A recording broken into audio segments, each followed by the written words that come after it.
And we have to warn you here, what you're about to see is very graphic. Oh, but this horrible crime never went before a judge or a jury, and we believe it is important for you to hear the truth about what really happened inside that house between those twins and their mother. Katie?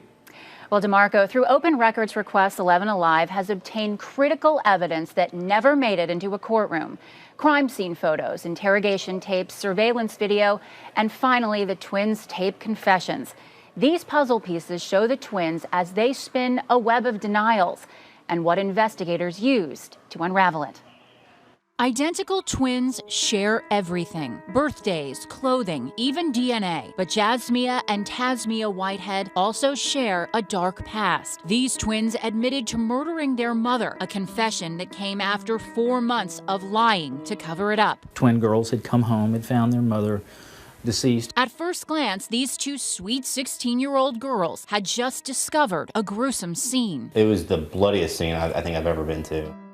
January 13th, 2010, one of the girls flags down a passing police car. Inside their home, Conyers police find their mother dead after a brutal attack, submerged in a bathtub. As soon as you open the door, you could smell the blood, like the copper iron smell. The girls, known as Taz and Jazz, are described as visibly distraught and taken into the care of Conyers police. You come over here, sweetheart. Come sit over here. Until now, these tapes have never been seen by the public. Jazz, scream or say something. I looked that way, and all I saw was blood all over the floor. We were treating them as, victims, witnesses that came home, found their mother, dead. Remember, these girls admit it. This is all an act. He's not gonna come back. Several times, Jazz asked for her mother. Mommy.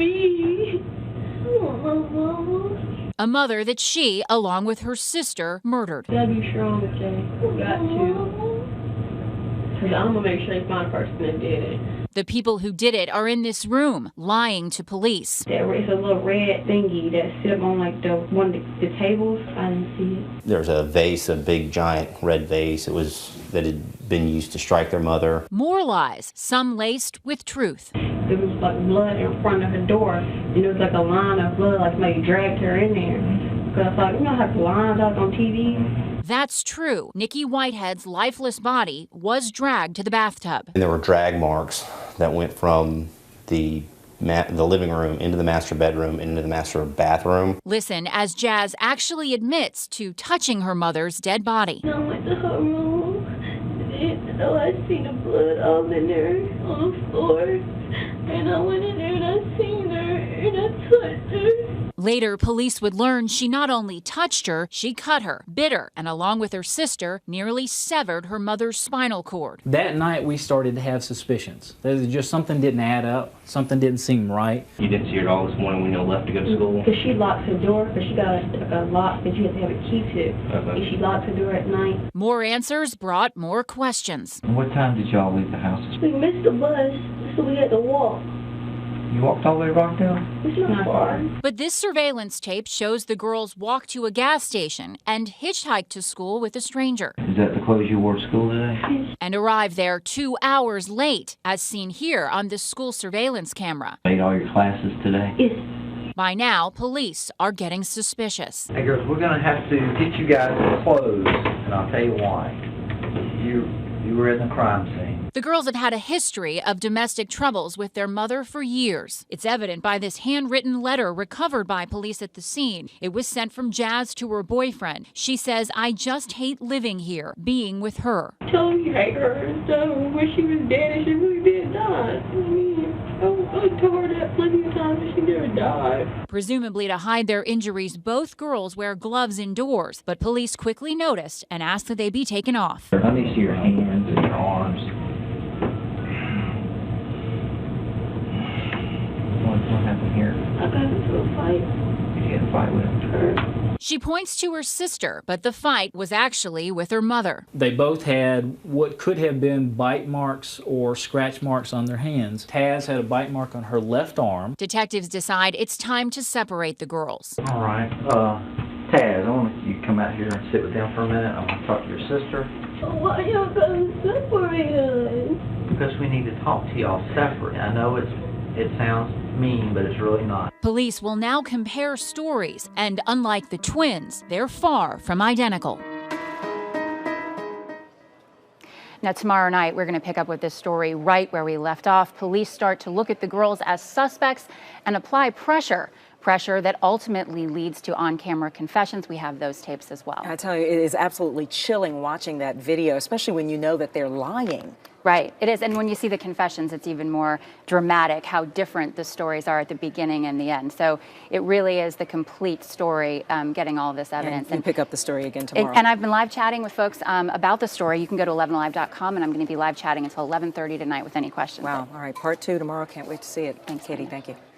What a story. Tonight, identical killers now with identical sentences for killing their own mother. Twin sisters, Jasmiyah and Tasmiyah Whitehead. They were just 16 years old, 16 at the time of the brutal attack. Well, last night we showed you never-before-seen video that shows the girls' initial lies to police. Tonight, Katie Beck has the video that shows the two sides of the two teens. Well, Brenda, the twins weeping and sobbing and asking for mama. You saw the interrogation room video last night. It was all an act, and it was an act police ultimately don't believe. Watch tonight as the tough questions start to rattle the twins and just how rattled they get when they're finally arrested. All right. Taz, I want you to come out here and sit with them for a minute. I want to talk to your sister.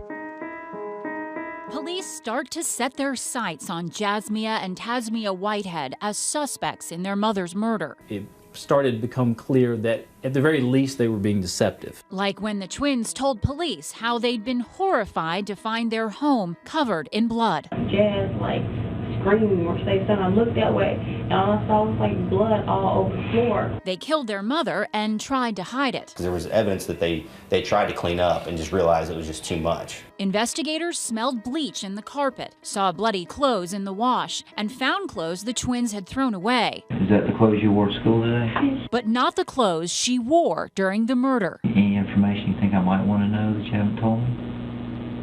No. The twins start to show their nerves, perhaps their guilt, especially Jasmiyah, seen here rocking back and forth. You think we did it? Why you said that? Because it seemed like it. Who said that? No, it just seemed like how y'all was questioning us and stuff. It just seemed like y'all think we did it. Denial after denial. No, I swear to God. The separated twins try to stick to their story, but being apart is wearing them down. Yes. Sit over there. Come on, sit down. Be calm and sit down, okay? Don't do nothing crazy, all right? I just need to be calm and sit right there. The firmer police get, the more lies the girls tell. Those fresh cuts and bites on both of their hands and arms. They first tell police they got in a fight with each other, then exchange that lie for another. The twins were claiming that the bite marks they had on them were self-inflicted, that it's a nervous reaction that they would have. Jazz tries to act out that lie for the cameras as she bites her own hands. Meanwhile, her sister Taz, also aware of the camera, performs another act. Can't eat. Mom's dad, a scratch. I was holding on me over the scratch. And prays aloud, hoping to catch her mother's killer. Please, God. And I really want them to catch this person. The girls went home with their great-grandmother that night. They went to school, had a social life, perhaps started to believe that they'd gotten away with it. But police were watching them all the while and building a case. Nearly 4 months later, their time was up. Once we got them both arrested, we got the car mic'd up to listen to them in case they'd said something together incriminating. This is an audio recording of the girls talking on the day of their arrest. Some of them bite more. They said they tapped on the cheek on my arm. The twins' tone has changed. All the time, rolling down for something I did not do. Me either. The day you find a murder with my fingerprints on it or something, please do that. Please find a murder with me and then get real murder. Thank you. The two sweet, victimized twins were long gone. Just the anger coming out in the voice again, talking about how terrible our evidence was, how, you know, if you want to charge me, find a murder weapon. What you waiting for? They have a coffee and donuts and have a get jolly on time. She don't care. Once in police custody and in jumpsuits. Record. Faced with a murder trial, the twins' tone would change again as they finally break down and give their tape confession. Now, as you might guess, tomorrow night we're going to show you how this story ends, the girls' confessions. And in these recordings, you will hear about the brutal fight they had with their mother and how they disposed of the murder weapon that was never found. I am also live chatting right now about this story along with the investigator on this case to give you more behind-the-scenes information. We're going to be online till about 11:30. If you want to join the discussion, just log on to 11alive.com. It's right on the homepage. Absolutely fascinating. All right, we look forward to part 3 tomorrow. Thanks, Katie, thank you. Well, we've seen them lie while under interrogation and even mock officers after their arrest. Tonight, you'll see those same twin sisters admit to brutally killing their mother. This week, 11 Alive cracked open the case file of Jasmiyah and Tasmiyah Whitehead, and tonight, the most chilling details yet. Katie Beck is here with the twins' confession. Well, Brenda, we pick up almost exactly 4 years after the crime, the twins about to go to trial.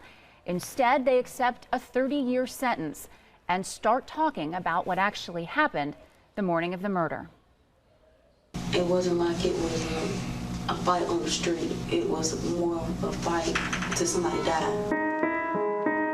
A fight with their mother after waking up late for school. She just started waving the pot around and things like that or whatever. And so I guess she trying to hit us with the pot. You know, she just threatening us and everything. The girls say they got the pot away from her, but it was the start of an all-out brawl. Your mom's yelling? We all yelling. Everybody's yelling. We mad. I had took the pot from her. This one she had grabbed and I kind of turned like you said, get back. But she didn't keep the knife in her hand. My mom is winning that battle with the knife or whatever, so I picked up the pot and I hit her with the pot. Jazz breaks this red vase over her mother's head. It was the first sign of blood, and her mother fought back. She bit me in the chest. Like I said, I'm not that big, so when she bit me, she latched on to me, and I'm trying to get her off of me because it hurts. I'm trying to punch her, I guess, and I think Dad stabbed her. He stabbed her. After more fighting, Jazz says at some point she begins to choke her mother with this ribboned medallion she won as a child. Her mother delivers a swift backhand blow, catching her by surprise. So I was stunned. I think I picked up a knife and I stabbed her. They wasn't cuts like they were deep because I couldn't bring myself to do that. After all the biting, punching, screaming, and stabbing, the twins drag their mother into the bathtub. Neither really explain why. You had her by the hands? Yeah, I think I had that. I was at the top. And Jazz had her feet. Yeah, she was heavy. What did y'all do? We put her in the tub. But Nikki Whitehead was still alive. In fact, she was talking to the twins. What's she saying? She hated us. She hated us. And I guess the same thing. We're going to jail. But what are you saying to her? I'm sorry. I told her I was sorry. Minutes later, they would watch their mother die. She went under a couple times and that was it. When that was it, let me use your words, when that was it, what'd you and your sister do? I guess we were shocked. We didn't really believe, I guess, what we did. We cried. We cried for a long time. Then they would attempt to clean up, go to school, and begin their lies to police. We just started planning how we was going to cover it up, I guess. The girls admit that when they returned, they expected the police would be there, and their mother would not. The sight of what they had done was overwhelming. I really wished it didn't happen like that. I wish I could have saw something else to do. I wish I did. Sorry. It was just confusion. It was like turmoil. It's just like it never stopped. The girls wish they'd called police during the fight rather than hours after the murder, been truthful, and wish they still had a mother. I'm sorry, miss her, but it was not what Linda and all of them try to make it seem. I didn't hate her. Taz didn't hate her either. It just was built up. I don't know, I guess heated on and just built up anger between all three of us. Now, Now, the prosecutor in this case says he intends for both of the girls to serve every day of their 30-year sentence.